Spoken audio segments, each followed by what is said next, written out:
Sorry, not supposed to go for the speech.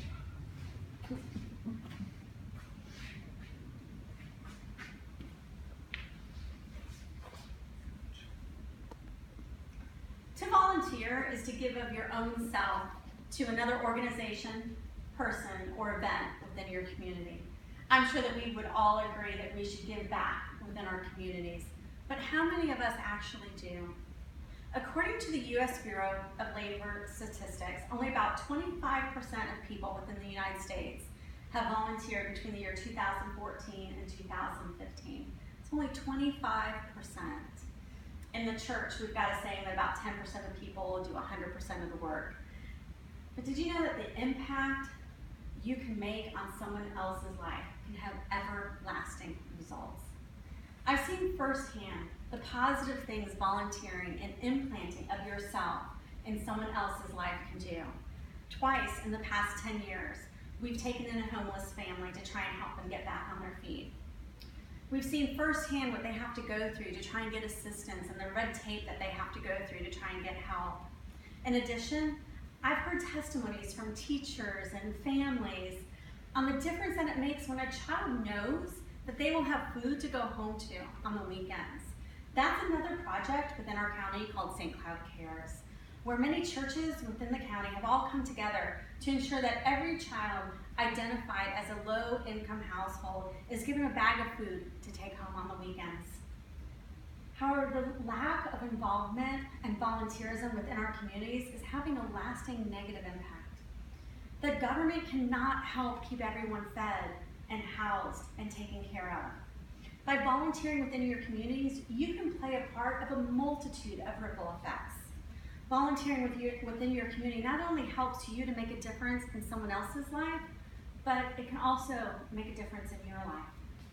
According to an article in 2011 from Daniel Wood titled "How to Make a Difference in Someone's Life," I found this quote: "To make a difference and be remembered, you do not have to do incredible things.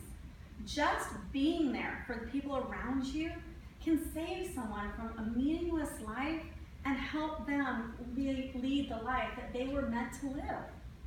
Proverbs 29:18 states, "Where there is no vision, the people perish." Well, vision is having a plan or a design, and a synonym for plan or design is hope. People need hope. This is where that additional saying of "without hope, the people perish" comes from.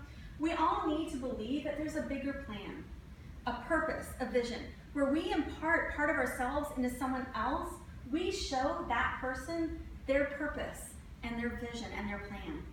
By volunteering, you may help a teenager make a choice to not go the wrong direction because maybe he or she remembers something from the mentoring days that you shared with them and words that you shared. By volunteering, you may help a family see that they shouldn't have to give up and take their own lives because life seems so against them. By volunteering, you may help a child not be afraid to go home on the weekend because he or she knows that they don't have food at home and that they're going to have to go hungry. In addition to changing someone else's life, you can also, in turn, change your own. According to an article from sparkpeople.com, a Gallup survey on volunteering in the USA found that 52% of volunteers do it because they like doing something useful and helpful. Another 38% said they enjoy doing volunteer work and feeling good about themselves. However, here's the interesting part. In that same study, it states that other studies have shown a relationship between volunteering and increased self-esteem, with volunteers reporting greater personal empowerment and better health. Doing it for others may stimulate the release of endorphins, which has been linked to improved nervous and immune system functions. Many people actually report a high from volunteering, similar to the good feelings that you get from when you exercise. Others have found that volunteering can help fight depression. It can help take your mind off your own problems and enable you to see the bigger picture. Once you see the difference you can make in another person's life, your problems seem so much smaller. As you can see, by volunteering, you can make a difference in someone else's life. So what's holding you back? How would you have felt if when you were younger and growing up that someone invested 1 hour a month in your life? Is 1 hour a month worth keeping a child from going to jail? Is 1 hour a month worth helping to keep hungry children fed on the weekends? Is 1 hour a month worth a person's life? I'm going to end with a quote from Gandhi. The best way to find yourself is to lose yourself in the service of others. Thank you.